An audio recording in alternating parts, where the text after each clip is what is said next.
Қайырлы күн, құрметті бизнес әріптестер, қайырлы күн, құрметті менің ютубтағы жанашыр оқырмандарым. Сіздермен мен бүгін тағы да видеомда жүздесіп отырғаныма өте қатты қуаныштымын. Сіздердің көңіл күйлеріңіз барлығы дұрыс деген ойдамын.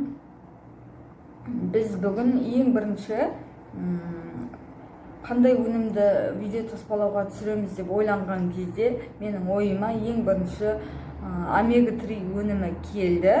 Мінекей, біз бүгін осы Чэньшидің омегасы сол жөнінде толыққанды ақпарат беріп өтетін боламыз. Бұл омега-3-дің басқа омега-3-ларға қарағанда, яғни аптекадағы омега-3-ға қарағанда, басқа компаниялардың омега-3-ларына қарағанда қандай айырмашылығы бар, немен ерекшеленеді, және қандай ауруларға ем, қандай ауруларда қолданылады деген сұрақтардың төңірегінде біз жауап беретін боламыз. Бұл ең бірінші омега-3, ішінде 50 капсула бар, 50 капсула. Бұл ең бірінші басқа омегалардан ең бірінші айырмашылығы, оның тең жартысы, яғни мынаны 100% деп алатын болсақ, 50 таблетканы 100% деп алатын болсақ, соның 50 пайызы, яғни кальцийден тұрады екен. Кальций, біріктірілген кальцийден тұратын омега-3 өнімі. Омега-3 деп отқанымыз, яғни өздеріңіз білесіздер, ол балықтың майы. Сол балықтың майы менен қосылып, кальций менен бірге жасалған Чэньшидің омега-3-і.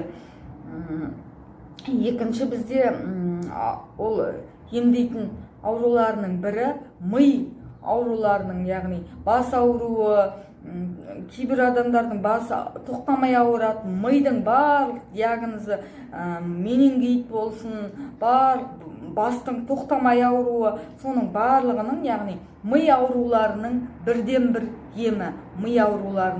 бір емі. Сонымен қатар бұл есте сақтау қабілетін өте жақсы деңгейде көбейтеді.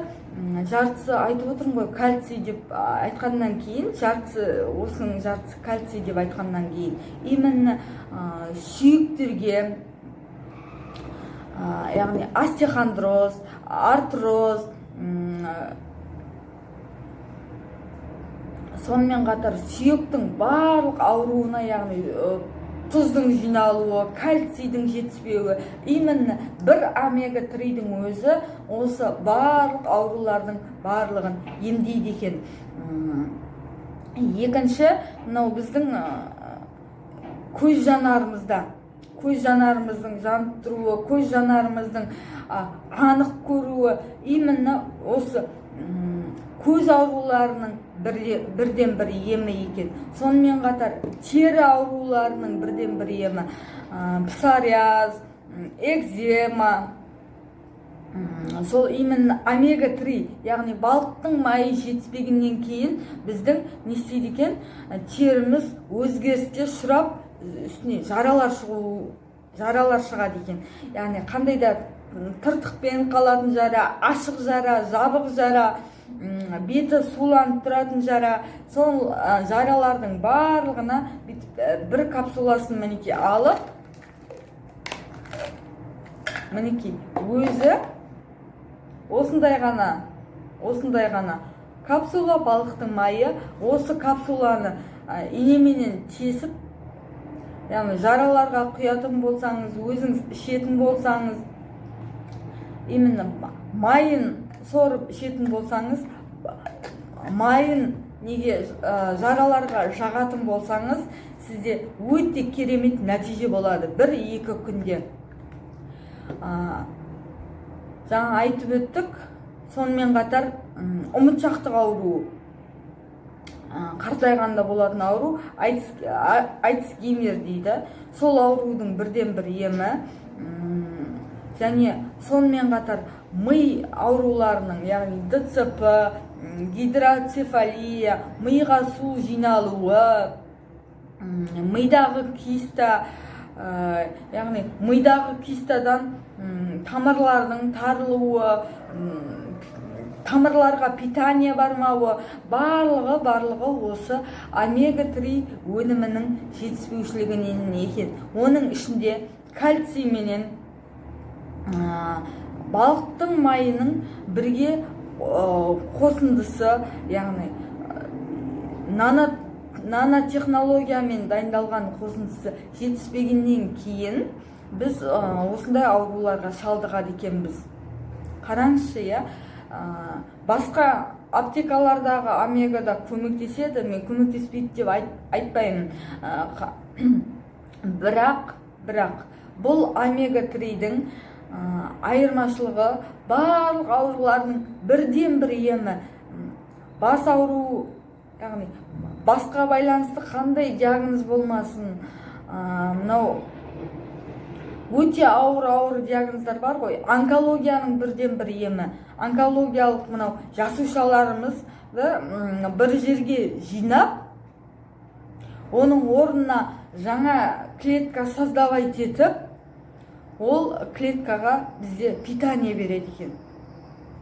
Керемет, иә? Онкологиядан қазір өте көп естіп жатырмыз онкологияны. Осы өнімді ішсеңіз, сіз онкология болмайды екенсіз. Және сонымен қатар біздің көп еститін ауруымыз сахарный диабет. Сахарный диабеттердің өте бір үлкен қорқынышы, кесуге болмайды, оларда қанауға болмайды. Яғни денеден қандай да болмасын қан шығуға болмайды, тоқтамай қалуы мүмкін. Сонан кейін оны жаңағы кесіп тастауы мүмкін деген сияқты сондай үлкен қорқыныштары бар оның. Сол именно сахарный диабетті сахарды көтертпей бір неде орында ұстап тұру үшін осы омега-3 өнімі керек екен. Сонымен қатар шаштың түсуі, тырнағымыздың сынып қалуы, қазіргі көп жастарда сосын сабақты қабылдамайды. Студенттеріміздің өзі, балаларымыздың өзі сабақты қабылдауы кішкене қиындау болады. Сол жаңағы айтып отырған, жоғарыда айтылған барлық диагноздардың барлығына осы омега-3 өнімі өте жақсы көмектеседі екен. Менің өзімнен мен бір-екі результат айта кетейін. Мен бұл өнімді өте жақсы көретін өнімдерімнің бірі, күніне үздіксіз 3 капсуладан мен қабылдап тұрамын. Азанда, түсте, кешке 9 капсуладан мен қабылдаймын. Әркімнің өзінің, яғни организмнің қажеттілігіне байланысты бұл өнім, яғни бізге аяғымызға, жілігімізге, мына жерде шашқы деп айтады, иә, сол шашқының өзінің бетіп майланып, яғни бетіп аяқты ашып жұмған кезде, бетіп аяқты сермеген кезде, сол барлық организміміздегі майлардың орнын, қажетті майлардың орнын толықтырып тұрады екен. Осы өнімді мен күніне 2 мезгілден, кейде 3 мезгілден ішем. Бұл өнімнен мен ең алғашқы алған результатым, мынау көзімнің қарашығы менде ішке қарай кіріп кеткен болатын. Сол көзімнің қарашығы сыртқа қарай шығып, тоқтап, яғни сол қарашықтың тоқтауына бірден бір әсерін тигізген өнім болатын. Одан кейін менің тырнағымның қатаюына өте жақсы қатты көмектесті. Сонымен қатар сүйектерімнің қатаюына өте жақсы көмектесті. Менің сүйікті өнімім, бұл видеодан кейін бұл өнім сіздердің де сүйікті өнімдеріңізге айналады деген мен ойдамын. Егер менің видеом ұнап, көңілдеріңізден шығып жатса, сіздердің бойларыңыздағы мен диагнозды атап өткен болсам, сол диагноздарыңызға осы омега-3 өнімін ішіп, денсаулықтарыңызды өз қолдарыңызда ұстап, дендеріңіз сау болсын, бақытты болыңыздар. Менің айтарым, қазақта керемет сөз бар ғой, ауырмайтын ауырып ем іздегенше дейді, ауырмайтын жол ізде дейді. Яғни құрметті ағайын, ауырып жатқан адамдар болатын болса, мінекей мына өнімді ішесіздер. Яғни ауырмайтын жол іздеп жүрсеңіздер де, для профилактикаға тоже осы өнімді сіздер ішесіздер. Сіздерге мен баршаңызға сәттілік тілеймін, ауырмаңыздар, дендеріңіз сау болсын. Келесі видеомда тағы да комментарияға жаза кетіңіздер, қандай өнімді сіздер сұрайсыздар, қандай өнімді сіздер толыққанды ақпарат алғыларыңыз келеді, сол жөнінде жаза кетіңіздер. Өткенде бір кісі осы омега-3 өнімін айта кетсеңіз деген комментарияда жазу болғаннан кейін мен осы өнімді бүгін сіздерге видео таспалауды жөндеп таптым. Сіздерге ұнады деген ойдамын. Егер менің видеом ұнаса, лайк және комментария қалдырып, тіркеліп, менімен бірге менің каналымда болуды ұмытпаңыздар. Бай, қуатты болайық, деніміз сау болсын. Мен баршаларыңызды Аллаға разылығы үшін жақсы көремін. Аман болыңыздар. Сәлеметсіз ба, Жанна? Жағдайыңыз қалай, жақсы ма? Жанна, пожалуйста, сізбен енді біріншіден қуаныштымын өте танысқанымызға. Все по телефону. Бүгінгі күн енді сондай, осы 3 күннің ішінде мен прям танысқаныма өте қуаныштымын. Жанна, айтыңызшы, сізде не үшін детоксқа келіп отырсыз? Вообще просто расскажите, ради чего вы приехали на детокс и қандай результат алған болсаңыз, сонда поделитесь, пожалуйста, хорошо? Давай. Рахмет. Менің атым ба? Менің атым Фарида. Фарида. Иә. Болады, ничего, нормально. Мен детоксқа келу себебім бұдан бұрын да өтіп жүрген. Өздеріңіз білесіздер, бүкілелде инфекция жүріп жатыр қазір. Сол отырған кезде ол да менде зарастет, менде одан құралған жоқпын. Қатты ауырдым. 3 күннің ішінде әуелі продукциялар арқасында аяққа тұрдым. Менде температура болды, аузымда дәмсіз болды, сүйектерім қысады, бірақ мен кардиосепс. Температура болды ма, Жанна? Температура сонда? 39 болды даже. Сондай болды, потом түсті. Сонда мен кардиосепс сеніп прям наныша дедім. Мен тамақ ішкен жоқпын, потому что тамақ ішемайсыз ол. Әрине. Дәм білмегеннен кейін. Сондықтан мен кардиосепс сеніп, мен күнделікті тамағым болды. Житазанда қосып қойдым түнде жатар кезде. Содан кейін шай антибиотик шай, ингаляция жасадым, потому что қалай ингаляция? Вот это интересно. Қалай? Шайменен шайды прямо неге табаққа не қылдым да, Аха. заварить еттім да, кипяченый вода, басымды бүркеп, соған ингаляция жасадым. Молодец. И шайды постоянно судың орнына шай іштім. 3 күннің ішінде аяққа тұрдым. Өйткені менде офиста мен бухгалтерияда істеймін, әртүрлі адамдар келеді, нетеді. Сол кезде мен инфекция менде алдым да, сосын менде үйдегілерді нетпейін деп қорықтым өзім қатты. Бірақ продукция тұр бір жағынан, жүрегім онша қорыққан жоқ, мен аяққа тұратынына сенім болдым. Құдайға шүкір, содан кейін сол кезден бастап мен 1 жылдан асып еді, почти 1,5 жыл болды. Детоксқа келмедім. Сол результатты, сол айбеттеңіз, Жанна. Біреулерге айттыңыз ба? Кто-то воспользовался вашим результатом? Это же так серьезный результат қой бұл. Мен ішіп жүргенмен бады, Сол заманда, сол уақытта сол кезде воспользоваться етті ме адамдар? Айтыңызшы сол туралы. Сол кезде адамдарға айттым, инфекционный больницада менде кардиосепс көп қатар алды. Әр адам 10 флаконнан алды. Өйткені бір үйден 3-4 адам айтты да, сол кезде Құдайға сақтасын деп қатты болды. Сол кезде кардиосепс чай менде көп неде болды, айналымда болды. Өйткені өзімді жақсы түсіндіргендіктен болу керек. Соның ішінде контрактілер тұрған адамдар да бар, бай алып ішкен адамдар да бар. Бірақ әйтеуір Алланың арқасы. Сол адамдарға көмектесті ғой. Ой, молодец, конечно. Даже врач, өзім педиатр врачнем бар. Танысыңыз. Танысым бар. Сол қайнысы ауырған. И барлық дәрін алып берген. Қол жетпейтін нелер.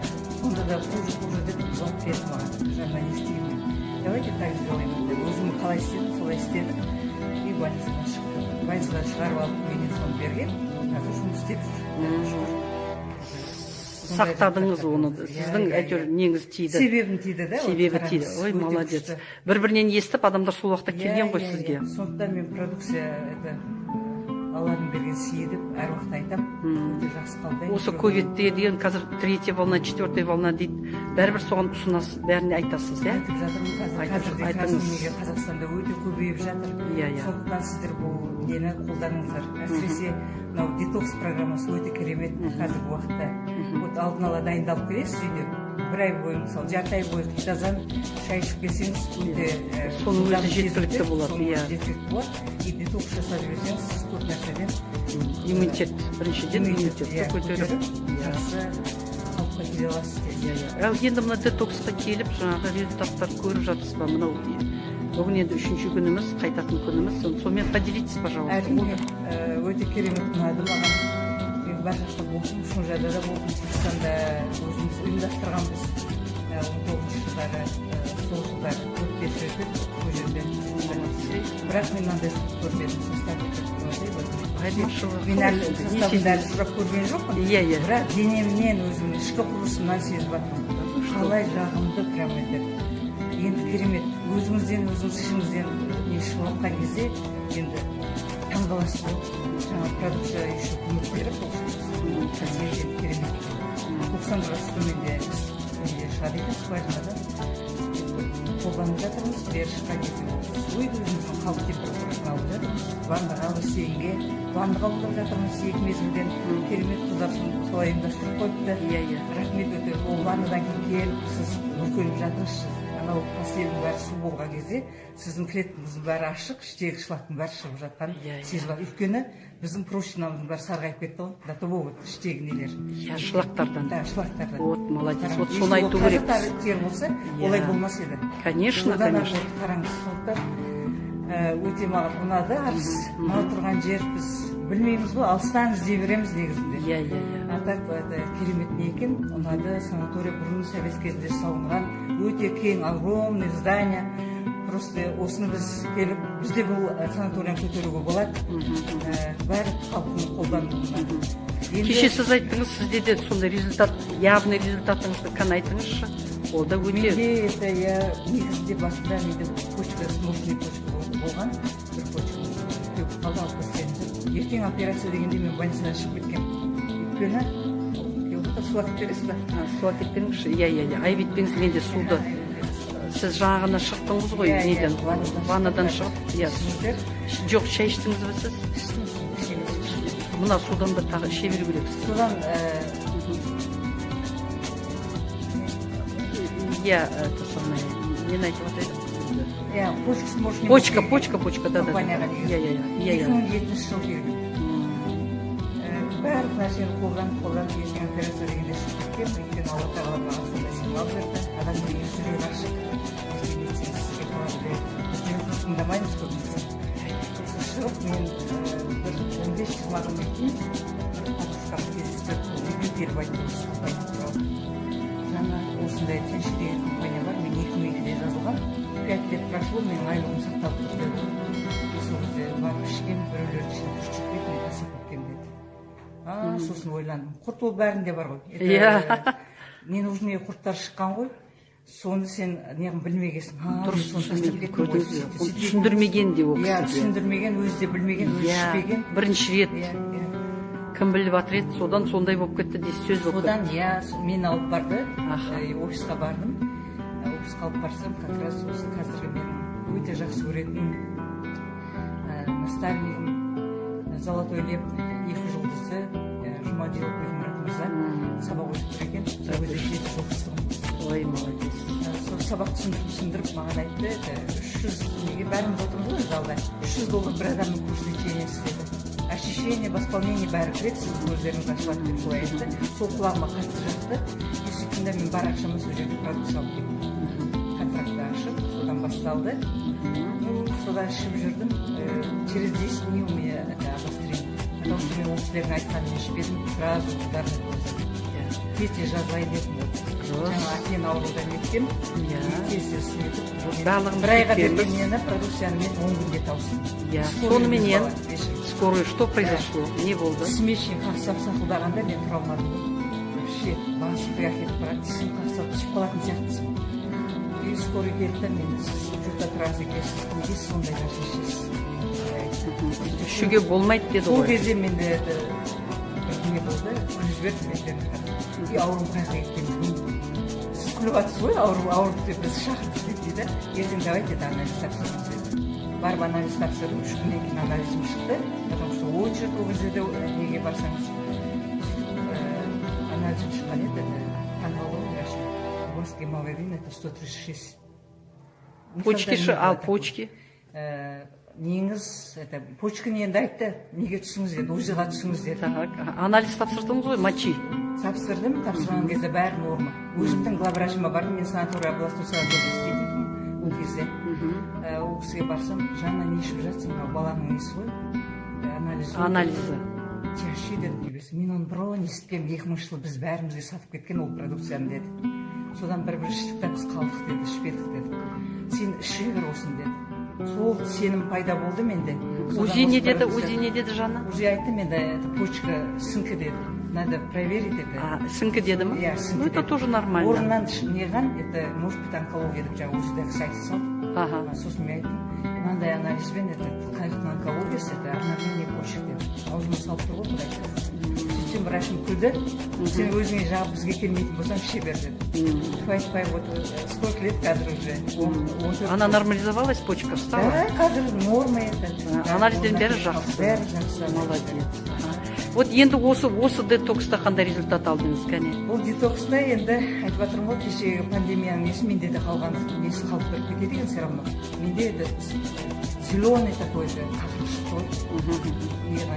Обильно, я прям.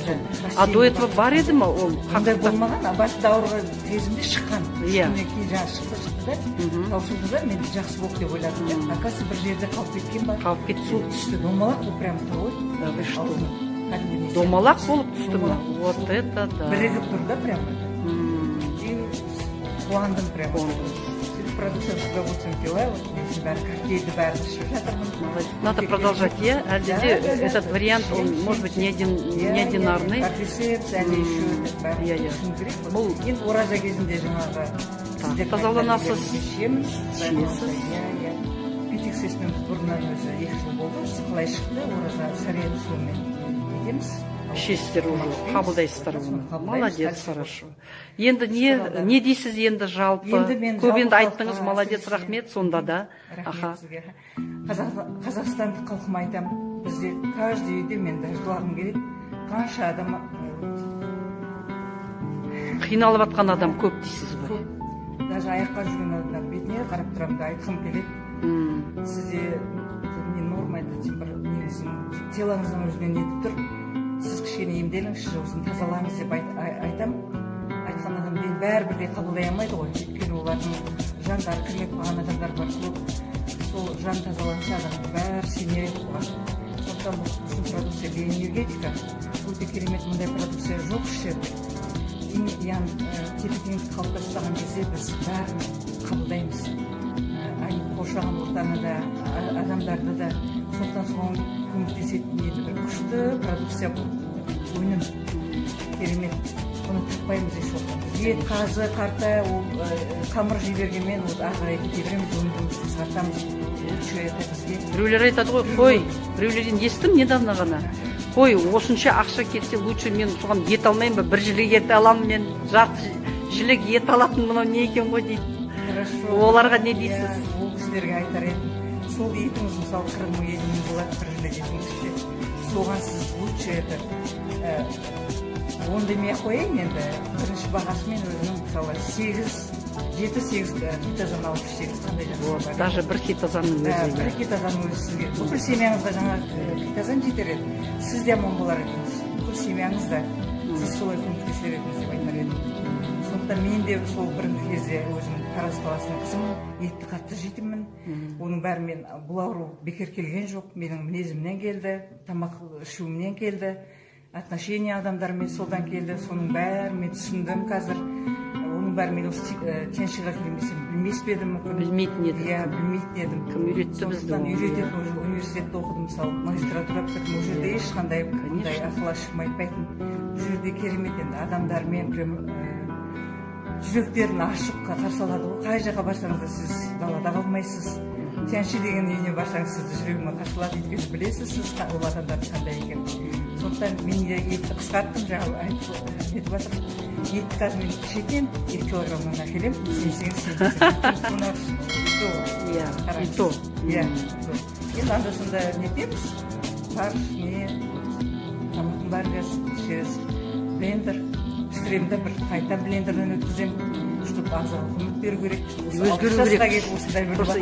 Жанна, просто өзгеру керек деген мәселе етте емес. Мышление надо менять. Мышление менять еткен сайын өмірімізде өзгереді.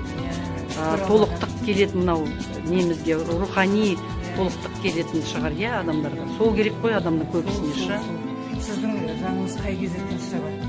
Сондай жақсылық жасағанда, адамдармен қарым-қатынасыңыз жақсы болған кезде, сіз жақсы сөз айтқанда, сөз көрмеу болсын, қайырымдылығыңыз болсын, сол кезде сіздің жаныңыз тыныштық. Рахмет сізге, Жанна. Тек қана жақсылық мен де сізге тілеймін. Молодец, рахмет сізге.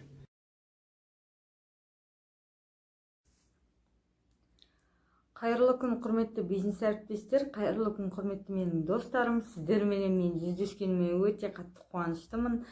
Мен әдеттегідей видео түсірілімді бүгін сіздерменен жалғастырамын. Менің видео түсіріліме түсетін өнімім мінекей Тяньшидің көп салалы многофункциональный сұйықтығы. Бұл бізге не үшін қажет, және біз бұны не үшін пайдалануымыз керек деген сұрақтарға жауап беріп әңгіме өрбітетін боламыз. Егер менің видеом ұнап көңілдеріңізден шығып жатса, әдеттегідей тіркеліп өз пікірлеріңізді қалдыруды ұмытпаңыздар. Құрметті достар, мен өткенде бүгін многофункциональныйды сіздерге түсірейін деп отырмын. Алдында ыдыс жууға арналған сұйықтықты түсірген болатынмын. Енді бүгін міне многофункциональныйды түсіреміз. Бұл бізге не үшін қажет? Именно үйде полды жууға, кір жууға, үйдегі мебельдерімізді, барлық ағаш тас, үйде не бар сүртілетін, соның барлығын сүртсеңіздер өте керемет көмектеседі, және керемет жалтыратады. Тағы да көмекке келетін несі, ол біздің үйде көбісіне қазіргі таңда барлық үйде жаңағы не бар, стенада жапсырылған. Соны кір болып кетеді, балдар сыз тастайды. Соның өзін мынаған кішкене ғана құйып, осы многофункциональныйдан кішкене ғана құйып, сіздер соны сүртетін болсаңыздар, сызған, жазу барлығы да кетеді. Бұнымен де фрукты жууға болады, және жалпы неге қажет деп есептейсіз? Соның барлығына құйып пайдалануға болады. Мінекей, мынау дәл өткенде көрсеткенім секілді, ыдыс жуатын сұйықтық секілді, бұл да 1 литр көлемі. Бұның да кететін уақытысы 1 жылға дейін жетеді. Кішкене пайдалансаңыз өте көпке кетеді. Және бұл кір жууға арналған сұйықтық. Бізде қазір білесіздер, кірге Ariel, жаңағы неше түрлі нелер бар ғой, жаңағы сұйықтық бар, иіс шығаратын Ленор бар, жақсы иісін шығаратын. Соның барлығын құйған кезде, ол кірді жуғанда, ол кірге иісі сіңеді. Біз денемізге кигеннен кейін, біздің денеміз білесіздер, біз тірі организм, мынау ішектің, денеміздің майда тесіктері ашылып, сол иіс бізге организмімізге ену арқылы біз химияны жұтады екенбіз. мейлі оның иісі әдемі бола берсін, мейлі оның иісі сізге жағымды бола берсін, но бірақ біз мынау магазиндегі сұйықтықтарды пайдалану арқылы өзіміздің денсаулығымызға өзіміз кері әсер қолдан жасап отыр екенбіз. Ал егер именно мынадан кішкене алып, мына өзінің қақпағы бар, мінекей қақпағы, осы қақпақпенен кішкене ғана құйып суға сіз пайдаланатын болсаңыз, бұл әдеттегідей өте иісі керемет және біздің организмімізге химикат сияқты сіңбейді. Бұныменен сіз кір жуатын болсаңыз, бұның иісі шығат, өте керемет иісі бар. Мен неше жылдан бері пайдаланып келеміз, жақында келді. Сіздерге мен соны түсіріп отырмын. Пайдаланыңыздар, өте керемет. Бұның иісін неғылған кезде, жаңа иісі шыққан кезде, сіз духи сеппесеңіз де болады. Одеколон, духи сеппесеңіз де болады. Өткен себебі бұның қош иісі бізде өзіңізге керемет жаңағы демалыс, жайлылық сыйлай алады. Құрметті бизнес әріптестер, құрметті менің достарым, менің бүгінгі берген мынау көп салалы сұйықтық қандай нәрсеге пайдаланамын десеңізде, кіттай мөлшерде ғана суға құйып пайдалансаңыз, өте үлкен көпіріп сізге жұмысыңызды тез бітіруге көмектеседі. Барлық несіне пайдалансаңыз болады. Мынау өзі бұл тұрады 3405 теңге тұрады. 3405 теңге. Сіз бұны минимум, максимум пайдалансаңыз, бір жылға пайдаланасыз. Егер максимум пайдаланбай, мен өзім күнделікті өзімнің басқа нелерді пайдаланғандай нормамен пайдаланамын десеңіз, міндетті түрде сізге 6 айға жетеді. Есептеңіз,